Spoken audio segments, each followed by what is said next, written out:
Magandang umaga mga kahuwan. Narito na ang ulat sa panahon today. Weather update po tayo ngayong araw ng Tuesday, ikalawang araw ng Abril 2024.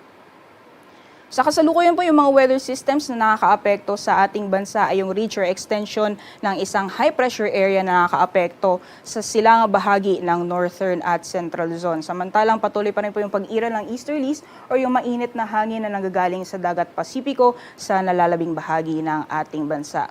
So kung makikita po natin dito sa satellite image, wala po tayong namamataan na makakapal na kaulapan na posibleng magdala na maghapon ng mga pag-ulan sa anumang bahagi ng ating kapuluan. Kaya inaasahan pa rin po natin ngayong araw magpapatuloy yung mainit at maalinsahang panahon sa malaking bahagi ng ating bansa. Liban na lamang yung mga tsansang isolated o pulo-pulo mga pag-ulan, kadalasan po yan sa hapon o sa gabi. Dapo po tayo sa magiging lagay ng panahon dito sa Luzon. So kung nakita po natin sa satellite image, wala po tayong inaasahan na maghapon ng mapag-ulan sa anong bahagi ng ating bansa. So patuloy pa rin po yung generally fair weather conditions, liban na lamang yung mga tsansang isolated mga pag-ulan. Tumatagal po ito ng 30 minutes hanggang sa 2 oras.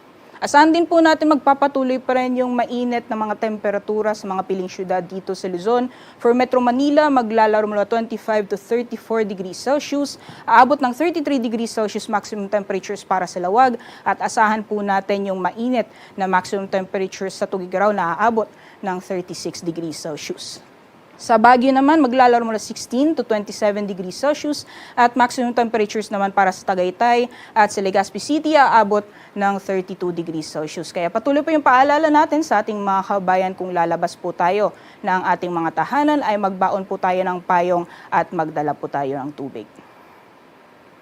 Sa nalalawing bahagi naman po ng ating bansa, gayon din, magpapatuloy pa rin yung mainit at malinsangang panahon at matataas pa rin na maximum temperatures inaasahan natin ngayong araw na posibleng umabot ng 34 degrees Celsius para sa Kalayaan Islands, Puerto Princesa at Davao City. Samantalang sa mga piling syudad naman sa Visayas, pati na rin sa Cagayan de Oro, maximum temperatures maglalaro mula 32 to 33 degrees Celsius. Samantalang sa Zamboanga naman, maglalaro mula 24 to 35 degrees Celsius.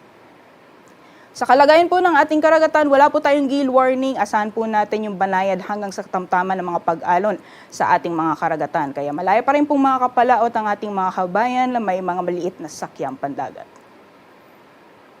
Ngayong umaga, si Haring Araw ay sisikat ng 5:51 AM at lulubog mamayang 6:08 PM.